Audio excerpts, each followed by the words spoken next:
Esferas da Vida. Apoio Cultural. Porta Joia Lingerie, sempre com o melhor atendimento e os melhores preços. Luz, câmera e ação. Cine Teatro Matão. Com cultura, a vida tem mais sentido. Tijuca Restaurante Bar, a esquina mais carioca de Araraquara. Instituto Eurípides, Escola Espírita de Araraquara. TV Mundo Maior, canal 15.1, em Araraquara. Bem-vindos ao Esferas da Vida.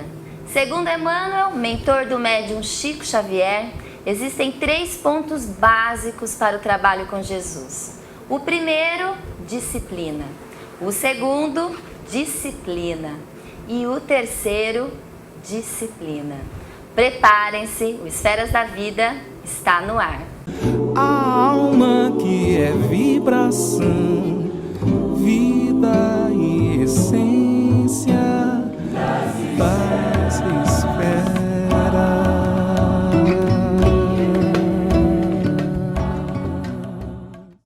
Transmitido pela TV Cultura Paulista, pela Rede Amigo Espírita e pela TV Mundo Maior, um olhar sobre a doutrina espírita começa agora.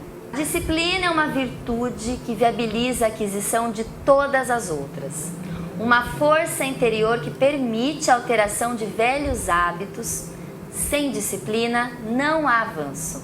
E é por isso que conversamos hoje sobre esse nobre assunto com Arthur Valadares, que está aqui conosco já no estúdio. Arthur, seja muitíssimo bem-vindo ao Esferas da Vida novamente. Hoje nós temos um nobre assunto, né? Um belo assunto para discutir aqui no Esferas. Mais uma vez é uma alegria estarmos juntos para refletir sobre o Consolador, para refletir sobre nós mesmos, não é?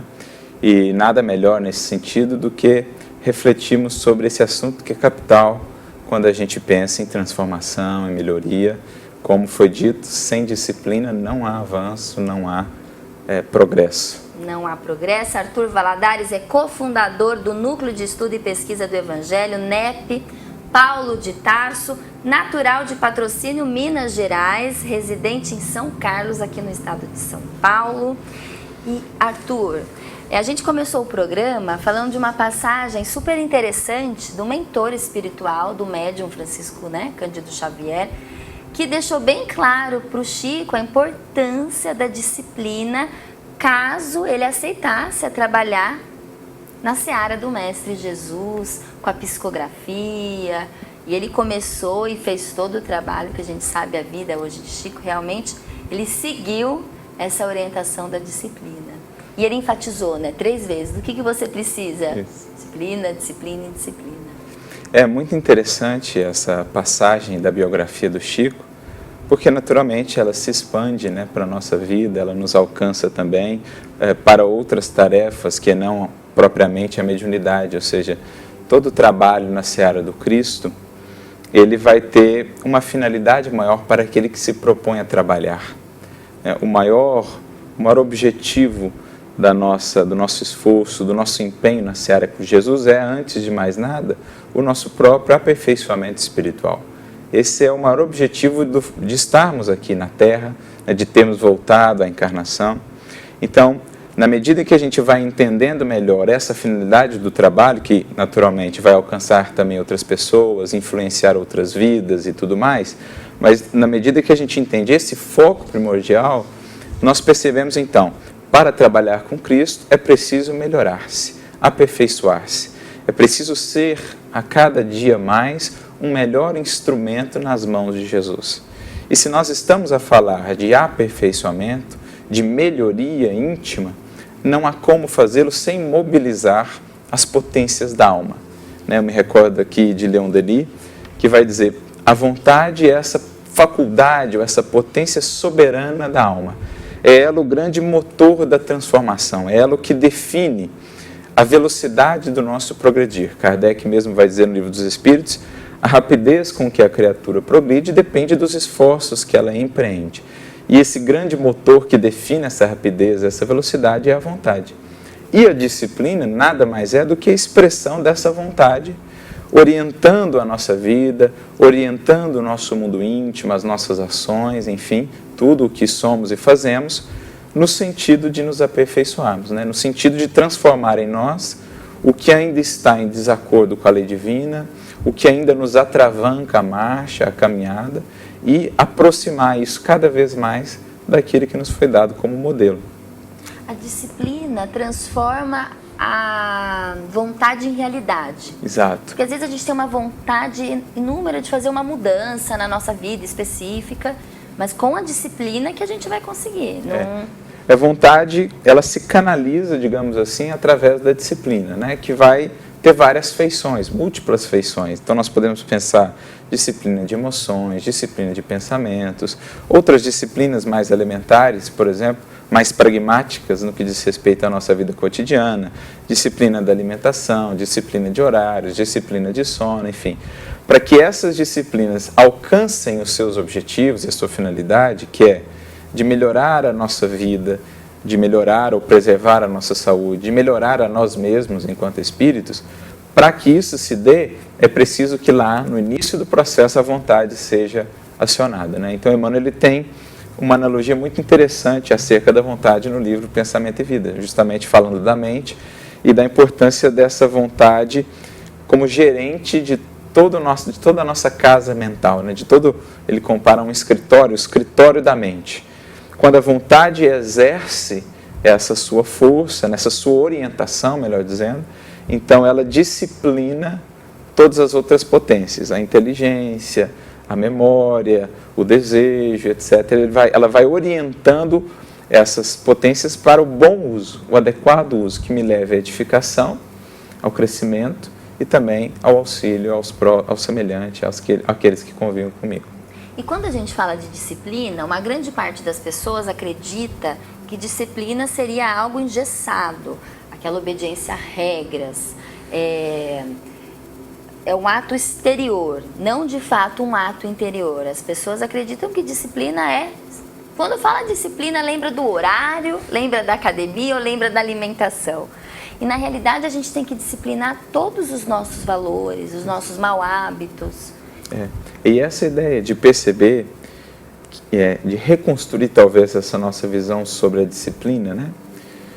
Entendendo a disciplina não como algo que nos oprime, como algo que nos limita, como algo que nos tolhe a ação. Pelo contrário, lembrando até de uma frase do querido Chico, ele dizia assim: a disciplina não são as grades, a disciplina é a chave da porta.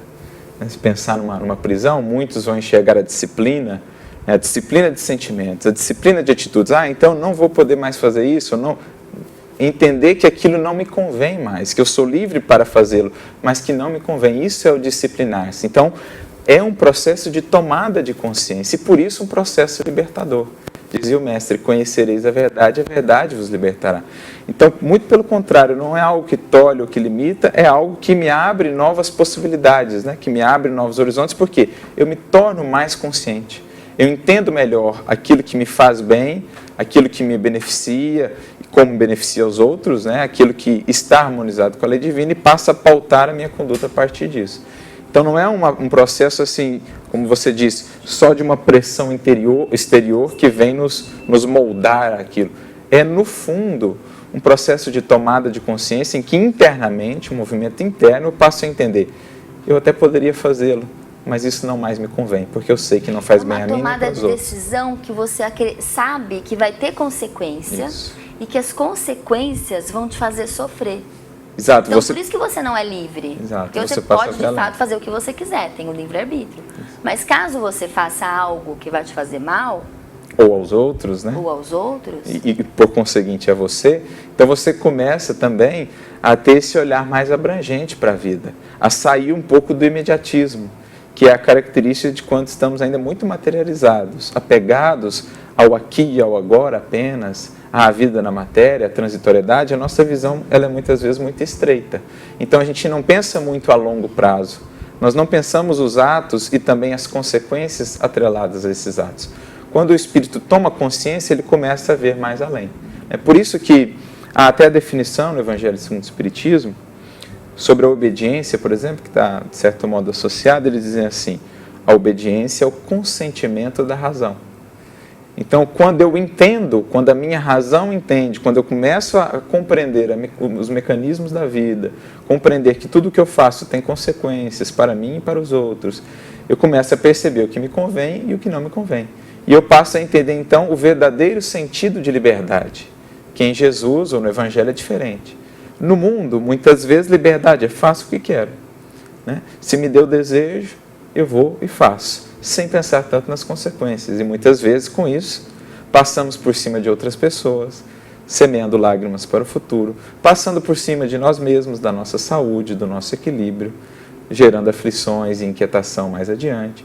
Por outro lado, quando eu começo a entender o que é liberdade com Jesus, e entender que a liberdade com Cristo não é de se fazer o que se quer, mas o que se deve, o que a consciência já nos convida a fazer, aí, de fato, eu começo a entender essa disciplina que, muito pelo contrário de nos prender, na verdade, nos liberta. Né? Então, tem uma frase do André Luiz que ele diz assim: ama a liberdade na disciplina de si mesmo. Então, olha como ele junta as duas coisas. Ama a liberdade, mas como é que é a melhor maneira de eu amar a liberdade, de eu expressar o meu apreço pela liberdade? Me disciplinando, pensando nas consequências do que eu faço, adotando uma postura mais consciente perante a vida, perante os outros e perante a mim mesmo. Né? Isso é a verdadeira liberdade com Cristo. Você falou agora do imediatismo, que o imediatismo é uma característica ainda dos seres mais apegados à matéria. Mas o imediatismo hoje é uma característica, se a gente for pensar, da sociedade atual. Então nós somos ainda muito apegados à matéria, não é, Arthur? Exatamente. Os espíritos, como Kardec, têm diálogos nesse sentido no Livro dos Espíritos, por exemplo, na questão 926, em que Kardec fala com ele sobre a nossa sociedade moderna, e isso é a sociedade daquela época. Porque nós somos muito imediatistas, ansiosos, tem todas essas características hoje psicológicas, emocionais, da depressão, da ansiedade. Então, isso eles estavam falando da sociedade à época de Kardec. Então, a gente precisa fazer essa projeção ainda para a nossa sociedade, que tem uma velocidade assustadoramente Sim. maior, né? A conectividade, o nível de informação, de volume de informações, enfim. Então, quando Kardec está conversando com eles perguntam assim, olha, a sociedade, criando novas necessidades, ela não cria também novas aflições? E os espíritos respondem, sim. Né? Os males da criatura estão na razão direta das necessidades fictícias que elas absorvem, que elas compram. No sentido assim, a gente deixa-se levar por essas necessidades ou por essas injunções que a sociedade moderna nos imprime. Porque não necessariamente precisamos entrar nesse ritmo de loucura, de insanidade, de ansiedade, essa demanda. Nós podemos viver nesse mundo usufruindo dos benefícios que a conectividade, a tecnologia, que tudo isso nos trouxe, mas no justo cuidado com o nosso mundo interior, para que o nosso mundo interior se sobreponha a esse mundo exterior e não o contrário. Porque quando o contrário se dá, então a gente perde a paz e o equilíbrio. É mais ou menos o que Guimarães Rosa, eu sou muito fã dele, ele tem uma obra muito bela, O Grande Sertão, Veredas, que é uma obra assim, que fala da vida humana na matéria, né? Uma obra para além daquela aparente... Parece até psicografada. Exato. Não parece? Parece. Né? E tem influências ali, a gente vê influências espíritas, né? Um dos personagens lá, que era conselheiro dele, era um espírita. Mas assim, apesar dela parecer a princípio um caso de uma história que se passa no norte de Minas, ou seja, um conto regional, Sim. No fundo ela é um romance metafísico. E em determinado momento da obra ele fala assim, ou você governa o sertão ou o sertão te governa. O sertão, na obra dele, é o símbolo desse mundo exterior que a gente vive, as injunções, as dificuldades, as demandas e etc, etc. Se eu não estou cuidando da minha vida interior, a disciplina das emoções, dos pensamentos, etc., o sertão me governa. Então eu sou levado de roldão pela velocidade insana da vida moderna, pelas necessidades, eu acho que preciso de todas essas necessidades, compro tudo isso e então nunca consigo manter de fato um estado de equilíbrio, de saúde em sentido integral e tal. Por outro lado, se eu governo internamente, e a importância da disciplina, né, do controlar, do governar a sua vida interior, Se eu governo esse mundo interior, então eu governo o sertão. Ou seja, eu passo a ser senhor da vida, da minha vida, do meu destino. Eu aprendo a lidar com as circunstâncias sem deixar que elas me governem, que elas tomem as rédeas da minha vida. A gente tem que ter a rédea Exatamente. das nossas... Então, daí a Nossa importância vida, né? dessa disciplina interior, desse cuidado com a vida interior, porque então ela transborda e aí eu passo a governar esse sertão. É o que Jesus diz lá no Evangelho de João também, na última ceia. Tem de bom ânimo, né? Eu venci o mundo. Jesus não diz venci no mundo. O que é o vencer o mundo que o Cristo nos fala, que é meta para todos nós? É isso. Governando o meu mundo interior, vencendo a mim mesmo, eu passo a vencer todas as injunções, todos os desafios que a vida exteriormente me propõe. E a gente tem que ter olhos para enxergar isso. Olhos de ver, porque não é simples. Se fosse simples, estaríamos já num mundo um pouquinho melhor. E a gente acaba ficando nessa encruzilhada do mundo interno e externo, das necessidades materiais, das necessidades espirituais. E nessa conversa do Chico com o Emmanuel, que foi quando o Emmanuel deu essa grande lição para o Chico, ele fala um pouquinho antes que o Chico não vai ser desamparado, né, no trabalho dele, né? Mas que para isso é preciso que trabalhe, estude e se esforce no bem.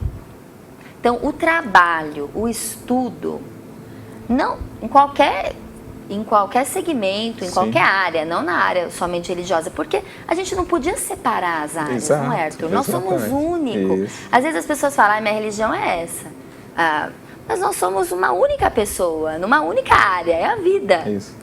Não há distinção entre a vida religiosa e a vida profana, né? A gente que criou essa distinção, mas no fundo você abraça uma proposta integral de vida na medida em que busca um caminho espiritual, uma espiritualidade. A ideia é que isso transborde para da simples frequência a um templo, a um lugar, isso transborde para a sua vida como um todo. Sim, não dá para ser religioso dentro do templo, da igreja, do centro, enfim, da religião. Não há muito aquela ideia, religioso não praticante, né? A ideia de religiosidade, ela tem de ser praticante, ela tem que me levar a uma transformação, mas como você dizia, né? Se no âmbito profissional a disciplina tem essa importância, o trabalho, o estudo, o esforço, para a gente ir galgando aí, né, as possibilidades profissionais mesmo, a gente sabe do quanto a gente precisa trabalhar, se desenvolver, se aperfeiçoar, estudar, esforçar. Isso para as conquistas, digamos, mais referentes ao mundo. E isso também faz parte das conquistas do espírito. O trabalho, a profissão, sem dúvida, o desenvolvimento, as relações, tudo isso é um laboratório de evolução. Essencialmente, porque o grande laboratório da evolução se dá na convivência, né? E no trabalho, na realização. Então, quando eu passo a ter essa visão mais abrangente de religiosidade, o meu trabalho profissional se torna um templo. A minha casa se torna um templo. O trânsito se torna um templo. E tudo que eu faço em qualquer ambiente desse pode estar sendo consagrado à minha transformação, à minha edificação enquanto espírito. Eu posso entrar num regime de pura ação sem edificação.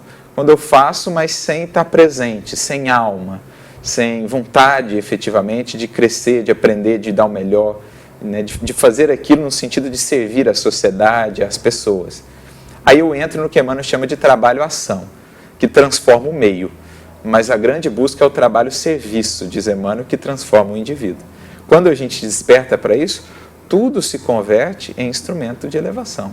O trabalho profissional, inclusive o esforço lá, no jovem que está prestando vestibular, se ele faz aquilo, está estudando, preparando, ali já é um treino muito importante de disciplina que depois ele vai aplicar para vencer as suas paixões, para vencer os hábitos infelizes. Ali ele já está treinando essa disciplina para mudar. E tudo pode acontecer concomitantemente, ao mesmo tempo. Exatamente. Os equilíbrios das emoções da disciplina profissional com a disciplina interna. Isso que é muito bonito no Chico, né? Na vida do Chico, porque ele ficou sendo para nós esse exemplo muito bonito do quão é possível conciliar. Então ele tinha um emprego na Fazenda Modelo, os tremendos desafios da mediunidade, as muitas demandas, ele já estava começando a ficar mais conhecido, então ele era muito requisitado, muitas pessoas o buscavam, né, para oferir consolo, para tirar dúvidas, outras para pesquisar, os céticos, outros para criticar, e ele atendia a todos com paciência, fazia os trabalhos do Luiz Gonzaga, psicografava até altas horas da noite para depois datilografar ainda o texto, no outro dia acordar cedo para trabalhar. Então, por muitos e muitos anos, ele conseguiu conciliar todas essas frentes. Isso só é possível a quem tem disciplina. Por meio da disciplina. Isso. Não tem outra solução, saída. não tem milagre, não é, Não tem Arthur? outra saída. E agora, então, a gente vai para o nosso momento Chico Xavier, que vai passar o filme Chico Xavier, o filme do Daniel Filho, de 2010, com o ator Nelson Xavier, e a gente vai passar essa passagem, né, do Emmanuel, dando essa grande lição de disciplina para o Chico. Cansado, confuso. Reconheço a voz. A carta da minha mãe viu ditada do não foi? Foi. Vejo coisa que ninguém vê. Por que não vejo o senhor? É só você se virar.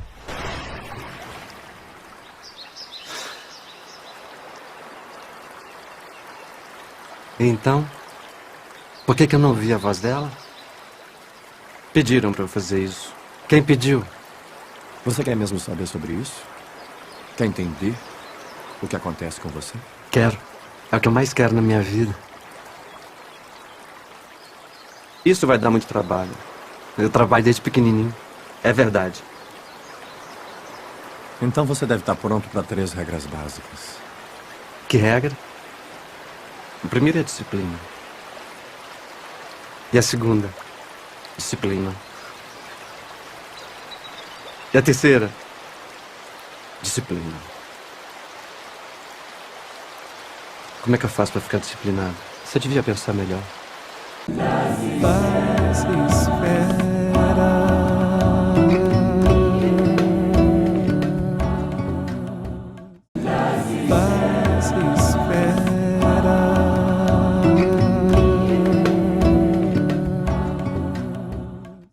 De volta ao Esferas da Vida, hoje a gente conversa sobre uma grande virtude essencial, que é a disciplina, com Arthur Valadares. E no nosso segundo bloco a gente sempre dá uma super dica de leitura aí para vocês. A gente fala da Revista Internacional de Espiritismo e do jornal O Clarim.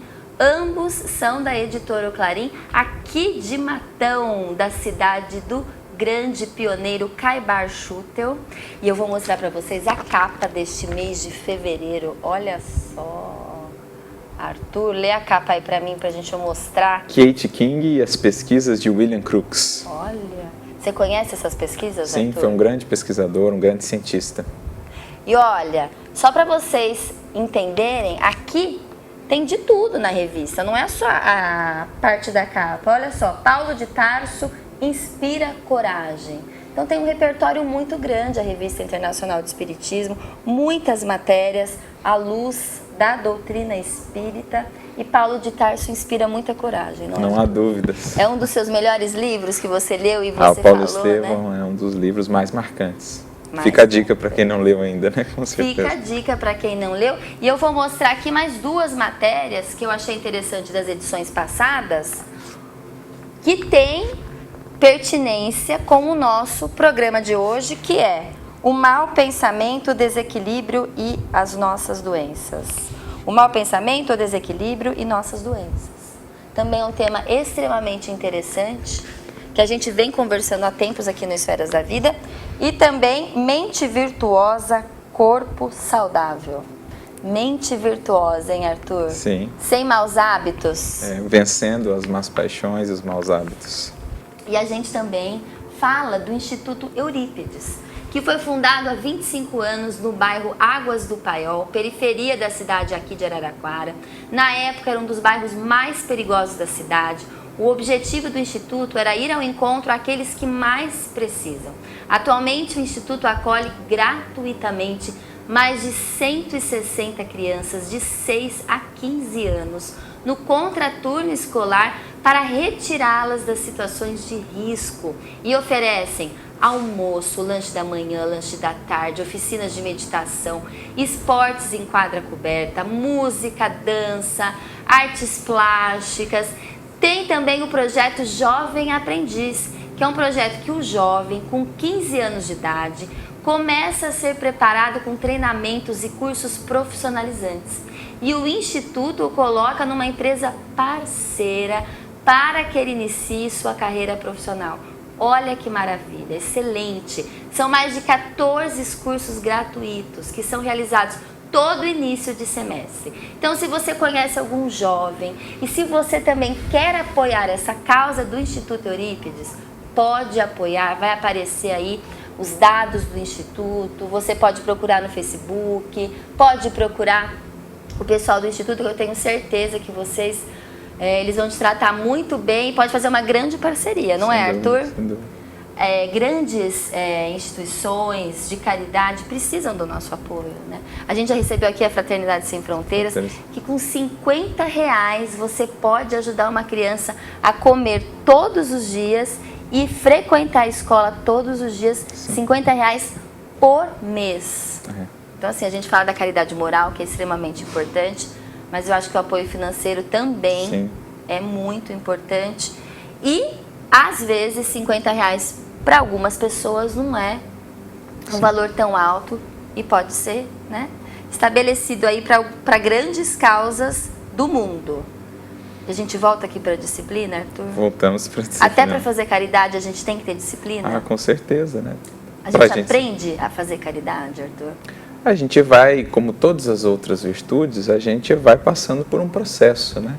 O amor nosso, o amor que a gente é capaz de sentir e de colocar em movimento na vida, ele vai se purificando com o passar do tempo, na medida em que, pela disciplina, nós vamos domando as nossas mais paixões, nós vamos vencendo os nossos hábitos infelizes, vamos governando melhor as nossas emoções, os nossos sentimentos, vamos sublimando-os, a gente vai alcançando um amor e uma caridade cada vez mais próximos, embora ainda distantes, daquilo que é o referencial que nos foi dado, Jesus. E pode vir a ser um hábito. Exato. A caridade, ou melhor, a disciplina, ela está na base de todos os hábitos felizes, bons que venhamos a construir. Há até uma frase de Emmanuel muito interessante nesse sentido, que ele diz que a disciplina antecede a espontaneidade. Essa frase é lapidar, porque ela sintetiza o que é esse nosso processo de transformação, que a gente tanto fala, às vezes, né, reforma íntima ou outros nomes similares, mas no fundo do que se trata, né, que é o que Kardec trabalha também no Livro dos Espíritos, né, essa ideia de educação moral, de transformação moral, construção de bons hábitos. Kardec assim define educação. Educação é conjunto de bons hábitos adquiridos, de hábitos edificantes. Então, para construir hábito, eu preciso de um processo, porque o hábito é aquilo que se consolidou pela repetição, né? Aquilo que foi sendo feito, até o ponto em que ele se tornou natural, espontâneo. E vira espontaneidade. Exatamente, a disciplina antecede a espontaneidade.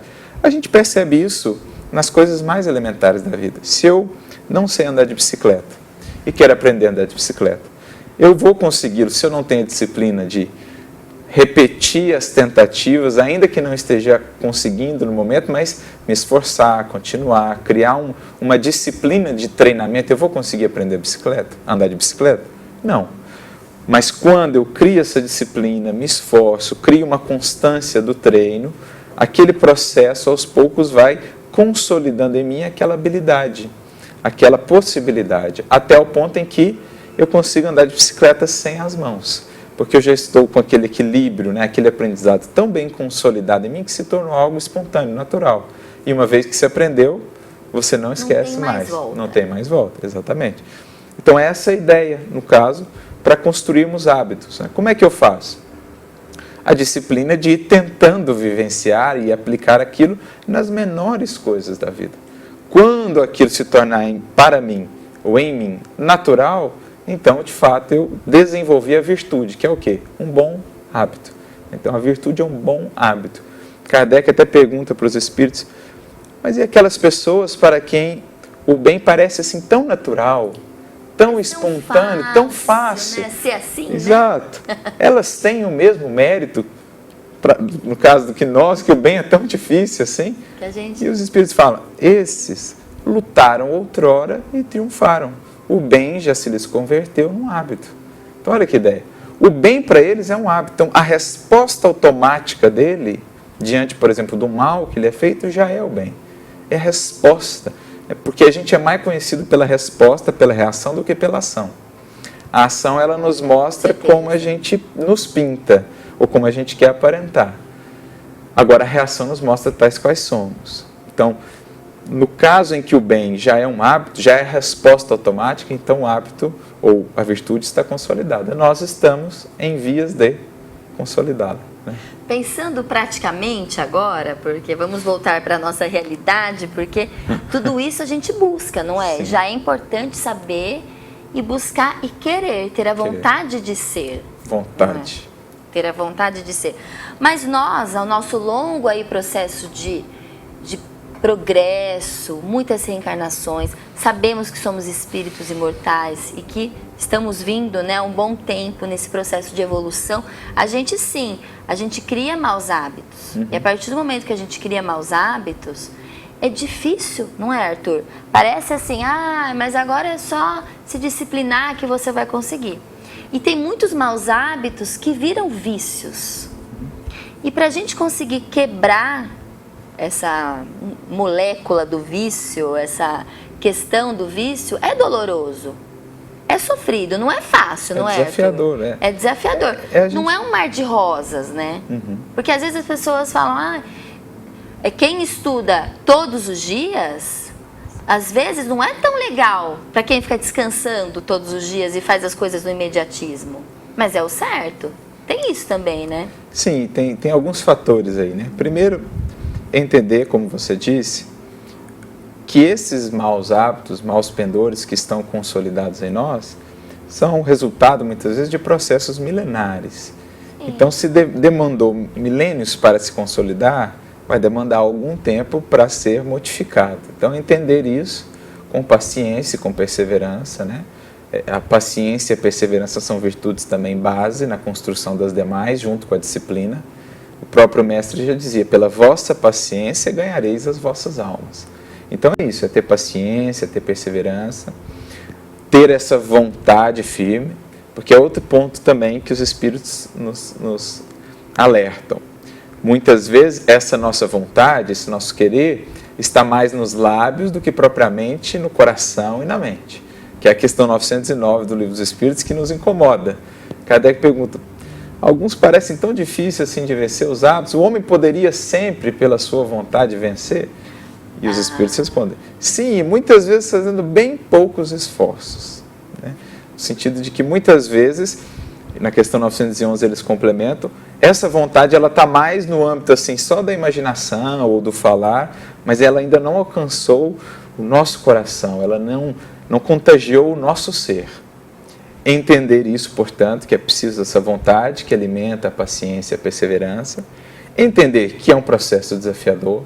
Eu acho que em nenhum momento, tanto do Evangelho como da doutrina espírita, está nos dito que é um processo fácil. Não é da água para o vinho. Exatamente. Um dia eu ouvi uma frase que falava, não dá para comer um elefante num dia. Dá. Não é num dia só. Como se assim, tem coisas que são processos, é dia a dia, que seja um pouquinho todos os dias. Isso. Como Jesus falou, então, perceber que tem essa luta, que é o que Jesus deixa claro, quem quiser vir após mim, tome a sua cruz. A cruz ali ela é símbolo desse desafio, mas também a cruz é símbolo de uma ponte para novos horizontes da vida, porque ela nos ergue da terra. Né? Esse é o bonito. Jesus na cruz, ele representa essa ponte para o alto, aquilo que aponta para o alto. Quando você vai entrando nesse processo, você falou, mas não é tão legal como ficar parado no ócio. Quando você vai aprofundando em termos de espiritualidade, você vai descobrindo outras alegrias. Claro. Que quando muito preso à materialidade, você não encontrava. Na medida que você vai aprofundando, aquela aparente alegria ou tranquilidade do ócio passa a ser algo que você até repudia, porque você começa a encontrar a alegria de disciplinar-se, de vencer a si mesmo, de construir novos hábitos, de estudar, enfim. Outras alegrias começam a surgir. Então, para além da cruz do desafio, há a vida renovada, que desperta outras alegrias, que desperta outros prazeres, muito mais duradouros, muito mais verdadeiros do que aqueles mais dizem respeito mais aos sentidos físicos. Então há esse processo também nessa caminhada. E entender, acima de tudo, que é um processo, sim, vai demandar tempo, sim, esforço, sim, mas que esse tempo, ele está na razão inversa do nosso empenho, da nossa vontade, que é o que falamos. Kardec diz, a velocidade do progresso, ela depende, está relacionada ao empenho, ao esforço. Quanto mais a vontade, mais a disciplina e o empenho, mais eu consigo diminuir o tempo desse processo. E, às vezes, sanar uma problemática que vem de muitos milênios, às vezes eu consigo, com muito empenho, muita dedicação, saná-la ali numa encarnação e algumas encarnações. E eu penso que quando a espiritualidade maior, que Deus percebe que nós, de fato, estamos verdadeiramente conectados com a nossa vontade, com a disciplina, querendo mudar de fato, Isso. a gente é muito ajudado também, não é, Arthur? Esse é um Porque nós nunca estamos sozinhos, então a gente coloca um propósito na nossa vida e de fato, com muita força de vontade, com muita, não só força de vontade, mas com muita disciplina, enfim, a espiritualidade nos ajuda, Com não certeza, essa é a ideia, né? Quando você, é como assim, pensemos num rio, nadar contra e a favor da corrente. Nadar contra a corrente é o que muitas vezes fazemos, tentando fugir às leis divinas, conservando os nossos maus hábitos. Daí as aflições, as angústias tantas pelas quais passamos. Quando nós fazemos esse movimento de virada internamente e nos associamos à corrente divina que nos quer conduzir, não quer outra coisa, Deus, senão nos ajudar a nos melhorarmos, quando a gente entra a favor da corrente, tudo se torna mais fácil, né? Uma força tremenda passa a nos secundar, que antes nós relutávamos em aceitar o seu auxílio. A gente tem que dar o primeiro passo. Depois do primeiro passo vem toda uma força conosco junto, conosco. Não é? A gente vai para um breve intervalo e a gente já volta com mais Esferas da Vida. Paz espera. Paz espera.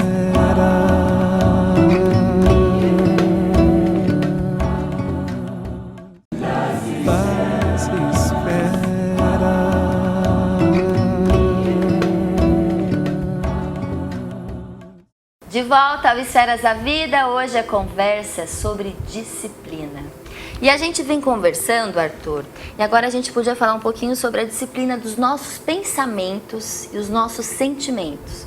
Porque deve ser difícil disciplinar os nossos sentimentos. A gente sente, né? Como você falou, a nossa reação mostra quem a gente é. Mas a gente pode, não sei se o verbo seria sufocar os nossos sentimentos, mas a gente pode administrar, né, melhor os nossos sentimentos. Essa é a ideia, entendendo que sem essa disciplina que começa em sentimentos ou emoções e pensamentos, em vão a gente vai pensar em construir novos e melhores hábitos, né? Tudo começa então dentro de mim. Mais do que tentar mudar as circunstâncias propriamente, eu preciso entender que é preciso mudar isso em mim. E o primeiro passo fundamental para isso é identificar essas emoções, esses pensamentos. Daí a importância capital do autoconhecimento, né? Como Santo Agostinho coloca na clássica pergunta do Livro dos Espíritos, em que ele vai tratar do assunto, essa ideia, na questão 919, né, em que ele vai tratar desse primeiro recurso mais fundamental, Kardec pergunta para ele, né, para nos melhorarmos. E ele vai então dizer, conhecermos-nos, né, olhar para o nosso mundo interior, aprender a conviver com nós mesmos, conosco, né, fazer esse mergulho íntimo, que é aquela ideia que está também no Evangelho, a ideia do batismo, por exemplo, né? Palavra que no Evangelho aparece muitas vezes, o batismo, que geralmente inaugurava a vida do indivíduo, né, cristã. A palavra bapto, do grego, que gera batismo, no fundo significa mergulho. Ou seja, esse início do processo realmente de transformação com Cristo se dá por um mergulho. Não tanto o exterior, mas mais profundamente o mergulho em mim mesmo. Identificando quais são essas emoções, quais têm sido os pensamentos e buscando meios de mudá-los, transformá-los, iluminá-los, acionando, claro, a vontade, não para abafar, né? A gente pode até falar sobre isso, sobre a questão das paixões, por exemplo. A ideia não é eliminar, mas direcionar, administrar. Então, direcionar a energia dessas emoções, canalizá-las, orientá-las e, naturalmente, ir sublimando-as. E aí a gente tem alguns recursos fundamentais para isso. Um deles é o estudo, como o Emmanuel disse lá ao Chico. Estudar, sobretudo o estudo edificante, o livro nobre, é projetar luz para dentro da nossa alma, é nos nutrirmos de luz. E essa luz, quando ela entra dentro de nós, ela vai fazer todo um processo de transformação. Ela vai iniciar um processo interno de transformação, de mudança de pensamentos, que naturalmente vão repercutir em transformação em sentido abrangente dentro de nós. Nós podemos, o trabalho no bem é um excelente recurso de disciplina de emoções, né, de aprender a lidar com as emoções, de aprender a canalizar as nossas emoções. Então, servir, amar, trabalhar no bem é um outro recurso fundamental. Orar, né? A prece, ela tem um alcance gigantesco, muito importante mesmo no nosso mundo interior, em emoções e pensamentos, enfim, a meditação, enfim, são alguns recursos que vão ajudando-nos a administrar, a disciplinar e a fortalecer a vontade para reger todo esse processo. Arthur, você falou de duas questões que eu acho bem interessantes. A primeira, do autoconhecimento, que é extremamente necessário, Sim. que a gente vem falando bastante aqui no Esferas, que a gente consegue também se autoconhecer pelos nossos desejos. Sim. A gente falou a semana passada, retrasada, sobre o poder da oração, da prece. O que a gente pede para Deus? A partir do momento que a gente começa a analisar o que a gente sente de desejo, quais são nossas paixões também, que você falou, que a gente começa a perceber quem nós somos. Isso. Quais as Não buscas, né? Para onde eu estou indo, né? O que eu estou desejando? Estou desejando um bom trabalho? Estou desejando que o outro não se dê bem? O que de fato eu desejo? Aí a gente começa a se conhecer e aí começa a se disciplinar, não é? Exatamente. Santo Agostinho, inclusive, tem uma frase mais ou menos nesse sentido, sobre, né, quer conhecer um homem, eu não me lembro ao certo qual a palavra que ele usa, mas mais ou menos nesse sentido. Pergunte quais os seus desejos, quais as suas metas, quais os seus alvos. Porque esses alvos, essas metas, dizem muito do que vai no seu coração, né? Já dizia Jesus, o nosso coração, ele está vinculado àquilo que nós elegemos como nosso tesouro. Onde está o teu tesouro, aí está o teu coração. Então, para onde o nosso coração está nos levando, é aquilo que nós, ou para aquilo que nós elegemos como tesouro. Se eu elegi como tesouros, metas, objetivos da minha vida, algo ou coisas que digam respeito único e exclusivamente à matéria, à experiência transitória, eu escravizei o meu coração, o meu sentimento, a minha vida, o meu equilíbrio e minha paz ao que é transitório, ao que é efêmero. Portanto, não há estabilidade, não há durabilidade. Por outro lado, se eu projeto os meus tesouros, como Jesus diz, né? Ajuntai tesouros no céu, onde a traça não consome, onde a ferrugem não destrói, onde os ladrões não roubam. Se eu projeto os meus tesouros no céu, meu coração, como bússola divina, vai me conduzir para lá. Então, na medida que eu conheço os desejos, os anseios da criatura, eu conheço ela, o que vai no coração dela e o que ativa tudo que ela vai realizar. Isso mesmo, a gente tem que ficar bem atento, né, com o que a gente quer, com o que a gente deseja, exatamente. para direcionar. Você falou das paixões. Muitas pessoas acreditam que paixão é algo negativo. Mas você falou que a gente tem que direcionar as nossas paixões. Mas o que é uma paixão, Arthur? Kardec vai tratar desse assunto com os espíritos nas questões 907 e 908 do Livro dos Espíritos. E é interessante que ele faz justamente essa pergunta assim: o princípio das paixões, ele é mau em si mesmo? Ou seja, substancialmente, as paixões, elas são um problema em si mesmo? E os espíritos respondem: não. Foram colocadas no homem para o bem.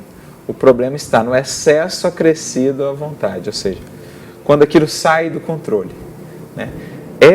As paixões em si, elas são potências, forças da alma, que é o que eles vão dizer na questão seguinte. Kardec pergunta: como definir essa linha tênue, então, quando elas passam a ser um problema e quando elas ainda são boas? E eles usam uma analogia, eles dizem: pensa num corcel, um cavalo. Quando o corcel passa a governar, ele sai de controle, né? Você não tem mais o controle, eis um problema. Quando você governa o corcel, eis então a solução. Você consegue ter muito mais energia, vencer distâncias muito maiores, caso você não tivesse o corcel, quando você passa a controlá-lo, né? Ele tem uma força, ele te dá uma potência muito maior. Kardec chega a dizer no comentário, elas decuplicam as paixões às forças do homem, 10 vezes. Então é mais ou menos isso que a gente depreende dessas respostas. As paixões são forças da alma, como forças da natureza. Pensemos, água, fogo, são forças naturais. O fogo é absolutamente essencial. A indústria não funcionaria sem fogo, sem os sem os fornos que movimentam a indústria e o progresso. Mas olha quando o fogo sai de controle, olha a destruição que ele gera. A água, absolutamente essencial, tanto para a nossa vida, como, por exemplo, para gerar energia no Brasil, que a gente tem essa matriz energética. Então, ela, dentro de controle, disciplinadas, essas forças são essenciais. Mas olha a água quando sai do controle. Então, forças naturais, disciplinadas, essenciais, fora da disciplina do controle, destruidoras. Assim são as nossas paixões. Disciplinadas são a força que nos move. Fora de controle, são a força que nos perdem, que nos levam às maiores dores, às maiores quedas da nossa alma. Essa é a ideia, mais ou menos. Então, não é remover, destruir, é orientar. Direcionar. E diminuir o volume. Talvez, ajustar a intensidade também, né? Controlar. Arthur, quando a gente pensa nos nossos desejos, nas nossas paixões, nos nossos quereres, enfim, nós somos influenciados pela espiritualidade. Sim. Não é? Nós, como seres imortais, emanamos frequências e, de acordo com os nossos desejos e nossas afinidades, nós atraímos espíritos afins, né? De acordo. E eles podem aumentar a intensidade da nossa paixão. Sem dúvida. Não pode? Insuflar as paixões, como diz Kardec. Essa é a ideia. Então, o tipo de companhias que teremos está diretamente relacionado com o tipo de desejos, pensamentos que cultivamos. Isso está claro no Livro dos Espíritos, Livro dos Médiuns e na obra como um todo da doutrina espírita. Então, assim, é preciso cuidar dessa faixa em que temos vibrado, isso significa dizer, cuidar de emoções e pensamentos para ver que tipo de companhias que temos atraído. Se temos buscado aquelas companhias que vão nos auxiliar a vencer as más paixões, ou que não vão nos deixar, ou os outros que vão nos manter cativos, escravos dessas más paixões. Por isso, por exemplo, a prece é um instrumento muito fundamental, porque ela nos ajuda a sair ou mudar de faixa e atrair, captar melhor a sintonia, as inspirações desses bons espíritos, né? Então é muito importante essa disciplina de pensamentos para ter também até mesmo para a gente aprender a conhecer o que é pensamento nosso, discernir um pouco melhor e o que é influência, o que é tentação, o que é arrastamento. A gente vai aprendendo a discernir, a filtrar melhor isso e a não se deixar conduzir, né? A não se deixar levar sem resistência, sem... Porque a gente sempre tem companhia espiritual, a gente nunca está sozinho, Arthur? Não, é assim... Como dizia o apóstolo Paulo. Do nível da companhia, mas a gente nunca está sozinho. Nós estamos sempre cercados de seres, né? Olha, o Paulo mesmo já dizia há muito tempo nas suas cartas, uma nuvem de testemunhas nos acompanha. Então, como Kardec também frisa, são duas sociedades que se interpenetram, né? Tem espíritos em toda parte. Dois mundos. Exato, são realmente duas sociedades que vivem, que são solidárias e que interagem constantemente. Assim como os espíritos encarnados interagem, nos influenciando para o bem ou para o mal, nós também influenciamos eles. Porque não há só obsessão de lá para cá, há também de cá para lá. Quando a gente dorme? Não, ou mesmo enquanto, na vigília, por exemplo, quando nós pensamos numa pessoa que já partiu de maneira desequilibrada, ou enfim, nós podemos, pelo nosso pensamento, prejudicá-la de lá, né? Sim. Enfim, muitas vezes somos nós quem atraímos o obsessor, propriamente assim.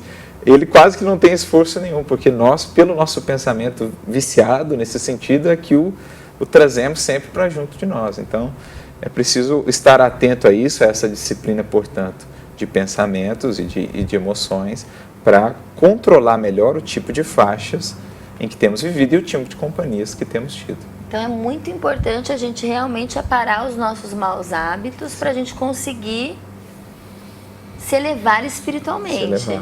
ganhar um impulso extra do auxílio desses benfeitores, né? Teve uma questão sobre a tentação, não sei se foi o Chico Xavier que falou da tentação, do urso, que é como se a gente estivesse correndo... De um cachorro, né? De um cachorro. Como se a gente estivesse correndo de um grande cachorro. Acho que atribuem a ele essa frase, né? De que a tentação, ou essa influência, né?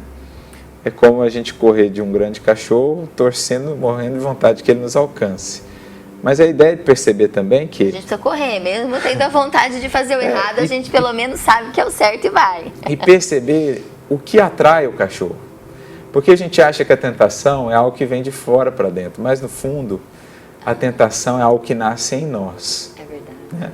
Eles, os espíritos que ainda não estão voltados para o bem, poderão insuflar, poderão alimentar aquilo, mas no fundo, o apóstolo Tiago já diz, né? aquilo já está vivo em nós. Né?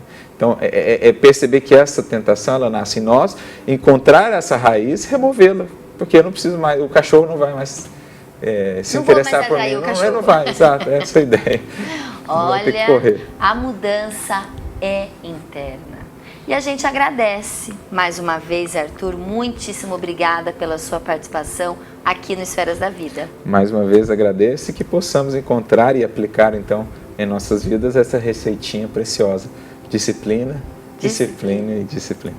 É isso mesmo, Esferas está com vocês todas as semanas, todas as quintas-feiras na TV Cultura Paulista, na TV Mundo Maior e na Rede Amigo Espírita às 10h15 da noite e às terças-feiras às 7h30 da noite na TVM. Uma boa noite para todos, até a semana que vem, se Deus quiser.